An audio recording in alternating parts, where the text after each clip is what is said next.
Raise your hand if you've ever been asked the question, what do you want to be when you grow up? Now, if you had to guess, how old would you say you were when you were first asked this question? You can just hold up fingers. 3, 5, 3, 5, 5. Okay. Now, raise your hand if the question, what do you want to be when you grow up, has ever caused you any anxiety? Any anxiety at all? I'm someone who's never been able to answer the question, what do you want to be when you grow up? See, the problem wasn't that I didn't have any interests, it's that I had too many. In high school, I liked English and math and art, and I built websites, and I played guitar in a punk band called Frustrated Telephone Operator. Maybe you've heard of us. This continued after high school, and at a certain point, I began to notice this pattern in myself, where I would become interested in an area, and I would dive in and become all consumed, and I get to be pretty good at whatever it was. And then I would hit this point where I'd start to get bored. And usually I would try and persist anyway, because I had already devoted so much time and energy, and sometimes money, into this field. But eventually, this sense of boredom, this feeling of yeah, I got this. This isn't challenging anymore. It would get to be too much, and I would have to let it go. But then I would become interested in something else, something totally unrelated, and I would dive into that and become all consumed, and I'd be like, yes, I found my thing.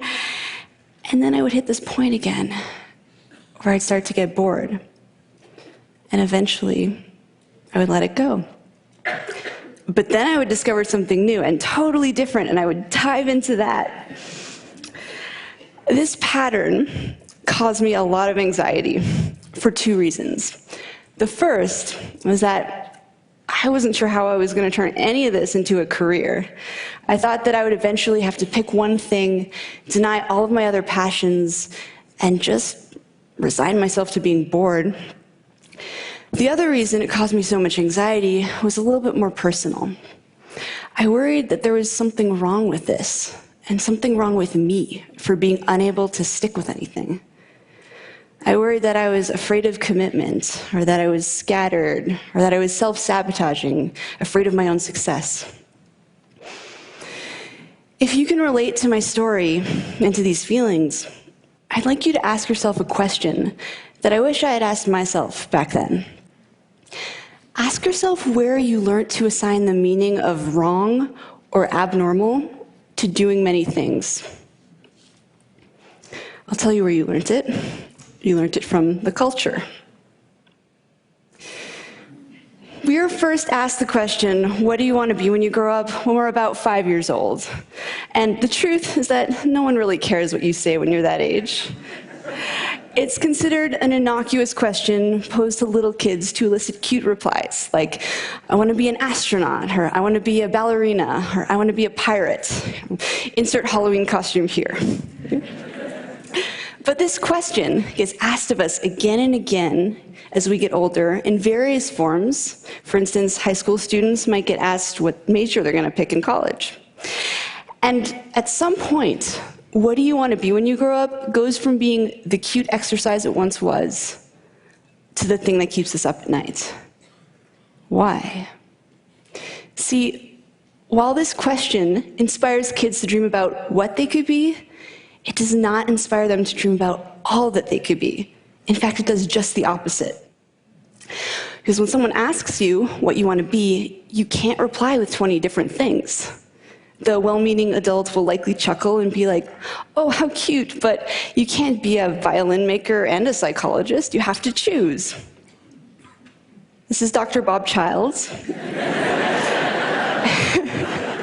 And he's a luthier and a psychotherapist.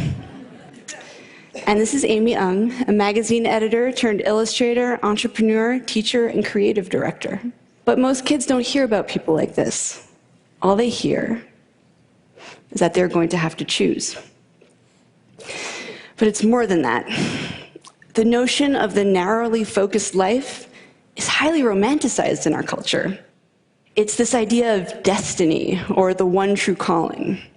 The idea that we each have one great thing we are meant to do during our time on this earth, and you need to figure out what that thing is and devote your life to it.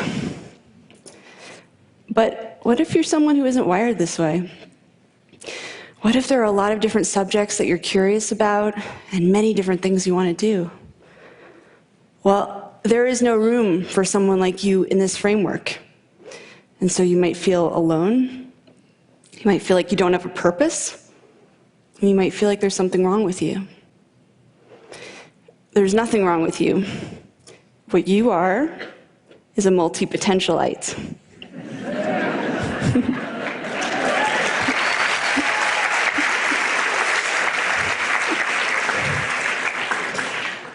A multi-potentialite is someone with many interests and creative pursuits. It's a mouthful to say. It might help if you break it up into 3 parts: multi-potential and ite. You can also use one of the other terms that connote the same idea, such as the polymath, the Renaissance person. Actually, during the Renaissance period, it was considered the ideal to be well-versed in multiple disciplines. Barbara Scher refers to us as scanners. Use whichever term you like, or invent your own. I have to say, I find it sort of fitting that as a community, we cannot agree on a single identity. It's easy to see your multipotentiality as a limitation or an affliction that you need to overcome. But what I've learned through speaking with people and writing about these ideas on my website is that there are some tremendous strengths to being this way. Here are 3 multipotentialite superpowers. 1, idea synthesis. That is combining 2 or more fields and creating something new at the intersection. Shaw Wong and Rachel Binks drew from their shared interests in cartography, data visualization, travel, mathematics, and design when they founded Meshu. Meshu is a company that creates custom, geographically inspired jewelry. Shaw and Rachel came up with this unique idea, not despite, but because of their eclectic mix of skills and experiences. Innovation happens at the intersections. That's where the new ideas come from. And multipotentialites, with all of their backgrounds, are able to access a lot of these points of intersection. The second multipotentialite superpower is rapid learning. When multipotentialites become interested in something, we go hard. We absorb everything we can get our hands on. We're also used to being beginners because we've been beginners so many times in the past. And this means that we're less afraid of trying new things and stepping out of our comfort zones. What's more, many skills are transferable across disciplines, and we bring everything we've learned to every new area we pursue, so we're rarely starting from scratch. Nora Dunn is a full-time traveler and freelance writer. As a child concert pianist, she honed an incredible ability to develop muscle memory. Now she's the fastest typist she knows. Before becoming a writer, Nora was a financial planner.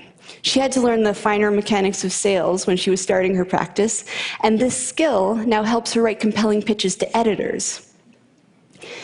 It is rarely a waste of time to pursue something you're drawn to, even if you end up quitting. You might apply that knowledge in a different field entirely, in a way that you couldn't have anticipated. The third multipotentialite superpower is adaptability.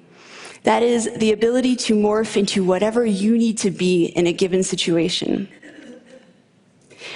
Abe Cajudo is sometimes a video director, sometimes a web designer, sometimes a Kickstarter consultant, sometimes a teacher, and sometimes apparently James Bond.